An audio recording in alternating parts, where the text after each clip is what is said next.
हम बात कर रहे हैं उन जातियों की जिनको अब एससी में शामिल करने की चर्चा लगातार हो रही है। और ये बता दें हम आपको, क्या ये राजनीतिक एजेंडा है? क्योंकि ये मांग लगातार उठती रही है, लेकिन अब ये कहा जा रहा है कि राजनीति में फायदा लेने के लिए जानबूझकर इस समय पर इसको छेड़ा जा रहा है। हालांकि हाईकोर्ट की तरफ से अधिसूचना को रद्द कर दिया गया, नोटिफिकेशन वहां क्यों नहीं जारी की गई, तमाम सवाल है जो कि लगातार उठ रहा है। हमारे साथ इस वक्त खुद संजय निषाद जुड़ चुके हैं। संजय निषाद जी, बहुत स्वागत आपका जी उत्तर प्रदेश उत्तराखंड। सीधे हम उनका रुख करते हैं क्योंकि उनकी तरफ से मांग की गई है कि विधानसभा में इसे पारित करा जाएगा, फिर केंद्र में इसे भेजा जाएगा। संजय निषाद जी, मांग काफी समय से उठती रही है, लेकिन अब बात यह भी आ रही है सामने कि ये मांग जानबूझकर इस समय पे इसलिए उठ रही है क्योंकि चुनाव भी है आगामी समय में, और ऐसे में अब राजनीतिक लाभ लेने के लिए आप लोग ये मुद्दा उठा रहे हैं।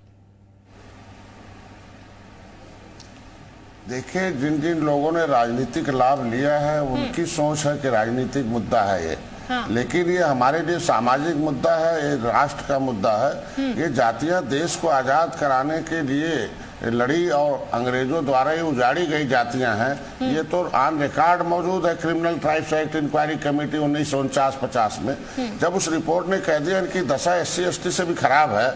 और जगह जगह रिकॉर्डों में लिखा है कि 1991 से पहले अनुसूचित जाति की सूची में थे अंग्रेजों के समय से। लेकिन कुछ बदमाश लोगों ने देश आजाद होने के बाद भी 5 साल 16 दिन हम गुलाम थे। उसके बाद 5 साल एक लंबा समय होता है। जिन लोगों ने इसका मलाई खाया उन्हें हमें हटा दिया और लोगों ने उसका लाभ लिया। हमारा नाम आज के दिन में आपको मैं कहूंगा कैमरा मैन को कि ये दिखा दे कि ये अनुसूचित जाति की सूची है। ये 66 समूह है। ये 66 समूह में 23 नंबर 24 नंबर पर चमार भाई हैं, 30 नंबर पर धोबी हैं, 51 नंबर पर मझवार है। क्या ये 66 समूह है? ये अनुसूचित जातियों की सूची है। ये जातियां नहीं है, जातियों का समूह है। लेदरमैन है, वाशरमैन है, फिशरमैन है।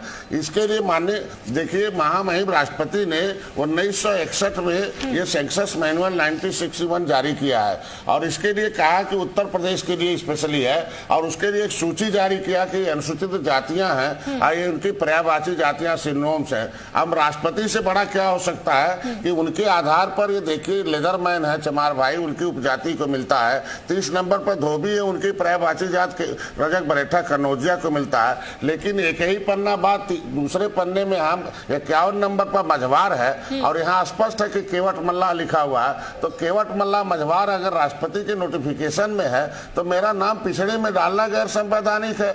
और पिछड़ी में डाल दिया 1991 में और फिर एक राजनीतिक नाटक के तहत हम पिछड़ी से निकाल भी दिया और निकाल के हमें लटका दिया। बसपा स्टे लेती है, सपा निकालती रही। ऐसे 17 साल से हमारे साथ धोखा होता रहा। मैं तो धन्यवाद दूंगा न्यायालय को कि कम से कम उन्होंने संज्ञान में लिया और कहा कि भाई अब इन जातियों को मूर्ख न बनाया जाए, इन जातियों के साथ धोखेबाजी न किया जाए, इनके साथ विश्वासघात नहीं किया जाए। और ये मामला केंद्र से है, सदन से है। उसके लिए मैं धन्यवाद दूंगा माननीय योगी आदित्यनाथ जी को कि उन्होंने 20 दिसंबर 2021 को एक पत्र लिखा कि भाई डॉक्टर संजय कहता है कि भाई केवट मल्ला मझवार अनुसूचित जाति के हकदार हैं और ये सेंसस मैनुअल 1961 में लिखा हुआ है, इसका मार्गदर्शन किया जाए। RGI को उन्होंने लिखा, RGI ने लिख दिया कि भाई केवट मल्ला मझवार है, हमारे यहाँ अनुसूचित जाति का जो सेंसस मैनुअल उसमें लिखा हुआ है।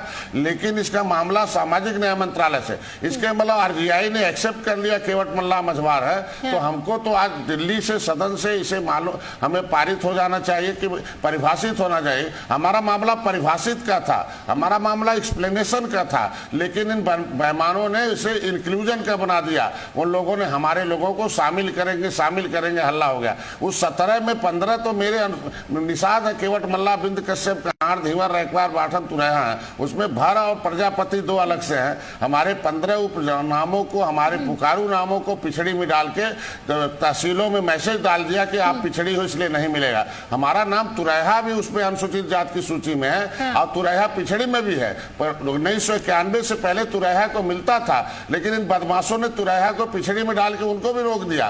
तो किसी का राजनीति, भाई मैं पहले सड़क का नेता था, अब सदन का नेता हूँ। आज के दिन में आवाज तो उठेगी। उठेगी ही। अब उसे कोई राजनीति कहे, कोई कुछ कहे, लेकिन हमारे लिए तो हमारे समाज का एक उसमें मुद्दा है। मैं मोदी जी को धन्यवाद दूंगा, योगी जी को धन्यवाद दूंगा कि इस समुदाय के लिए उन्होंने चिंता की है और उसके लिए काम किया है। मत्स्य मंत्रालय अलग किया है। आज देखिए मन की बात में भी उन्होंने कहा कि इनकी दशा खराब है और जो अमृत सरोवर है उसमें मत्स्य पालन करके मछुआरों को बढ़ावा देना चाहिए। हम कहते हैं जहां हमारे लिए फ्री बीमा है, सब कुछ है।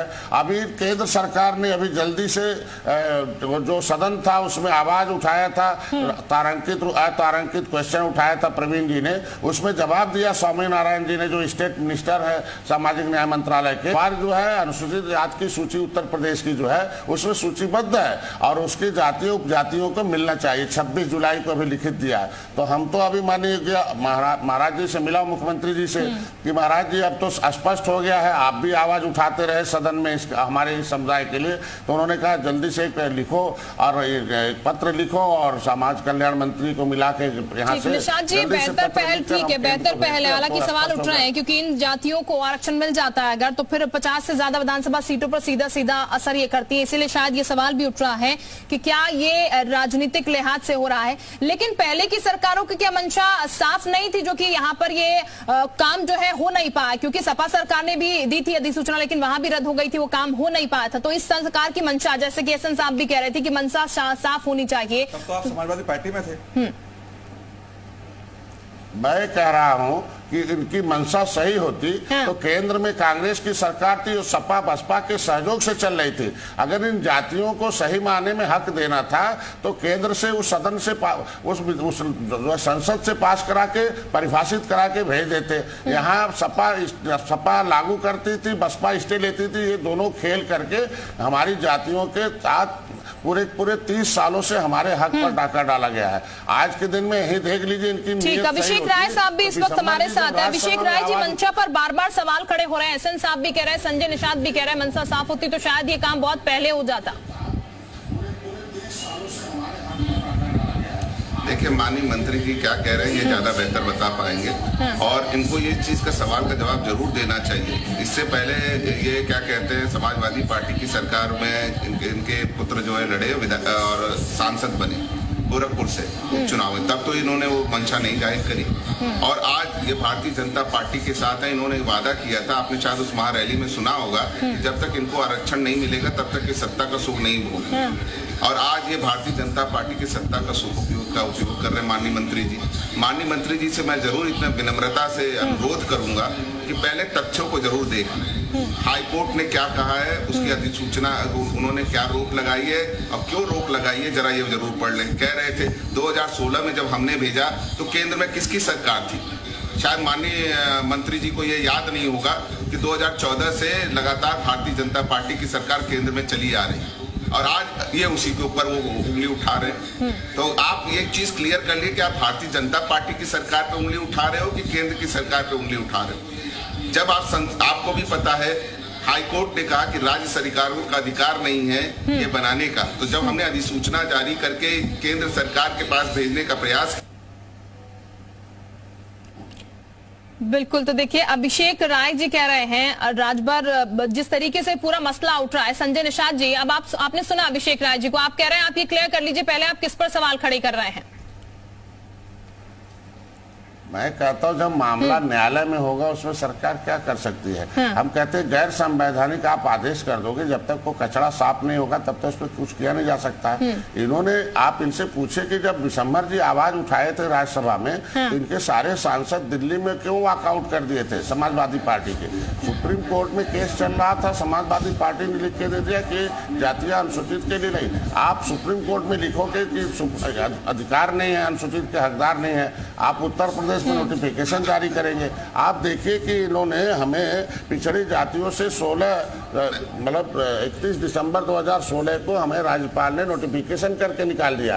ये पहले बताइए हमारी जातियों को लटकाने का काम कि सत्ता में तो ये लोग थे ना, हम तो सत्ता से बाहर हैं, हम तो खाली सहयोगी दल हैं। ये लोगों ने तो सदन में इन लोगों ने समर्थन दिया था दिल्ली में, कांग्रेस से इन्हें कराना चाहिए ना, इतना लंबा समय था। हम कहते आज के दिन में हम आए हैं, हम तो भाई वकील है, वकालत कर रहे हैं और आशा है कि भारतीय जनता पार्टी भाई इन्हीं धोखा देने के नाते सपा और बसपा धोखा खाई, कांग्रेस ने धोखा खाई है। हमारी फाइल को गायब कराई। इनसे पूछ लीजिए कि मैं मुकुल वासनिक और शैलजा के खिलाफ नई दिल्ली संसद भवन मार्ग में मुकदमा लिखा रखा हूं, जो मेरा रिजर्वेशन पब्लिक फाइल 1950 गायब कराई है।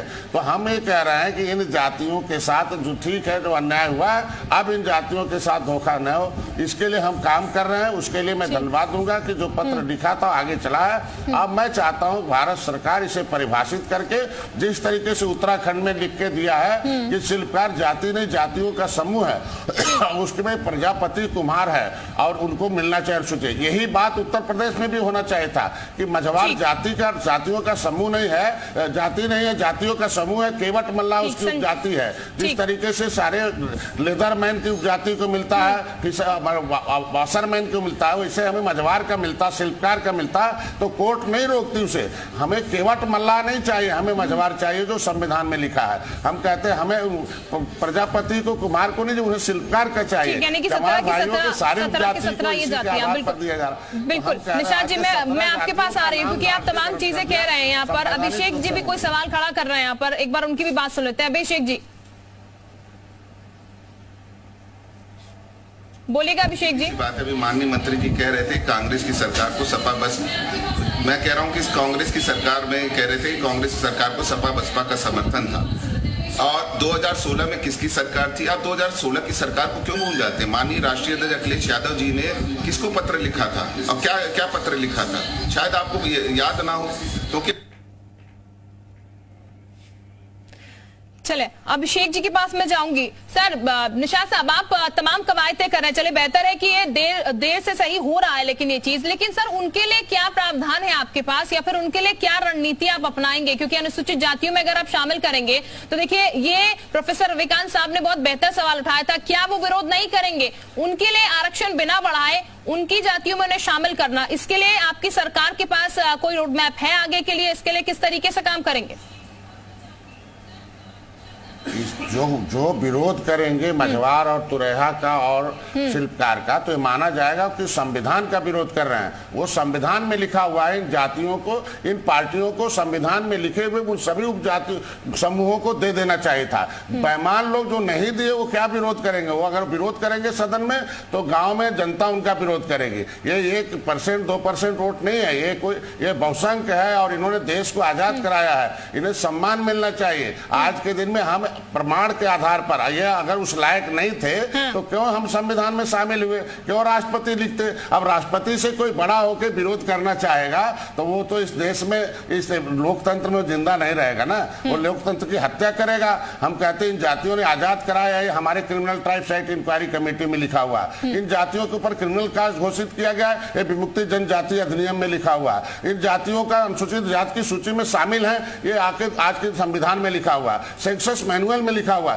सारे प्रमाण के बाद भी अगर कोई विरोध करता है तो इसके मतलब उसे राजनीति करने का हक नहीं है। वो खाली इन जातियों के साथ धोखेबाज है। ऐसे धोखेबाजों को जनता जवाब दे चुकी है, कांग्रेस को, सपा और बसपा को, और भारतीय जनता पार्टी इस पर पहल कर रही है। और मुख्यमंत्री जी ने तुरंत कहा कि तुरंत लिखो। मैंने सामाजिक न्याय मंत्री को बुलाया और देख लीजिएगा, अगर स्वामी नारायण ने दिल्ली में जवाब लिखित रूप से दिया है और आरजीआई से रिपोर्ट लग गया, आरजीआई ने मान लिया है कि 18/1/2022 को कि नहीं, केवट मल्ला मझवार अनुसूचित जात का हकदार है। सामाजिक न्याय मंत्रालय को लिखा। अब किस तरह से हम लोग विधिक रूप से, संवैधानिक रूप से, न्यायोचित तरीके से इस बार हम लोग आएंगे कि कभी किसी का न विरोध हो पाए और न तो किसी का कहीं हम लोग अड़चन में कहीं फंसे, नहीं कोर्ट में जाए। हम लोग इस बार हर पहलुओं पर देर आए सवेर आए, लेकिन हम लोग संविधान में लिखा हुआ संवैधानिक तरीके से इन्हें संवैधानिक आरक्षण की जरूरत है, न कि उन नेताओं के लालीपाप की आवश्यकता है। हम तो कुछ मांग नहीं, हम तो संविधान में लिखा हुआ मांग रहे हैं ना। मझवार तुरैया है, लिखा हुआ दे दे।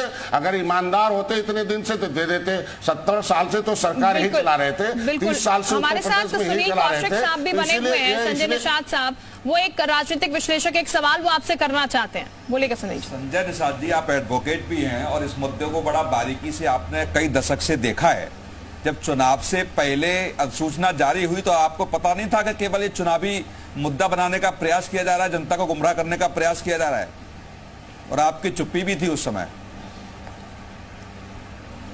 नहीं, आपको मैं दिखाऊं कि 11/2014 को उत्तर गोरखपुर के डीएम ने नहीं, वो मैं इंक्वायरी छोड़िए, कराकर इलेक्शन से पहले की तहसीलदारों बात, को मैं नोटिस तो किया इलेक्शन था। से पहले की बात कर रहा हूं, जिसको हाई कोर्ट ने कैंसिल इलेक्शन किया है इलेक्शन तो 2021 में जो अधिसूचना जारी की, और आपने भारतीय जनता पार्टी के साथ चुनाव लड़ा मिलके, तो आप तो अस्वस्थ रहेंगे कि बेवकूफ बनाया जा रहा है, इसमें कुछ होना नहीं है।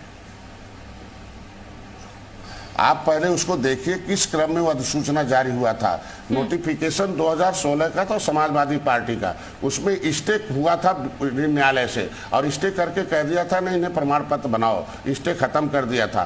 फिर उस स्टे को खत्म करके फिर से अपील हुआ, तो उसी नोटिफिकेशन को रिपीट किया गया था। अलग से कोई भारतीय जनता पार्टी नोटिफिकेशन तो नहीं उसी किया था। नोटिफिकेशन को दोबारा जारी किया गया, ऑर्डर को किया था, उसी नोटिफिकेशन को दोबारा जारी किया गया, और कोर्ट का कंप्लेंट आप उसे उठा के आप पहले मैंने पढ़ा है, आप मैंने उस शासनादेश को देखिए। मैं तभी कह रहा हूं, हाँ, तो उस समय कोर्ट के कंप्लेंट का है। ओम प्रकाश राजभर जी इस मुद्दे को लेकर के भाजपा के साथ आए कि सामाजिक न्याय समिति बनाई जाए, क्योंकि ओबीसी के नाम पर एक जाति विशेष ने आरक्षण का फायदा लिया, और सामाजिक न्याय समिति बनी, और उस आधार पर सामाजिक न्याय समिति की रिपोर्ट बाहर नहीं आ पा रही है अभी तक, फिर ये 17 जाति वाला आ गया। देखिए सवाल बहुत है, सुनील जी भी सवाल कर रहे हैं, और जाहिर है सवाल होना भी चाहिए जब कुछ काम हो रहा है उसको लेकर, क्योंकि बेहतरी के लिए संजय निषाद जी कह रहे हैं लगातार काम हो रहा है। संजय निषाद जी, जैसा कि जिक्र आपने भी करा कि लॉलीपॉप महज नहीं देना है, और वाकई में अगर ये सिर्फ लॉलीपॉप नहीं है और बेहतरी के लिए काम हो रहा है तो सर बहुत अच्छा कदम है, और ये होना चाहिए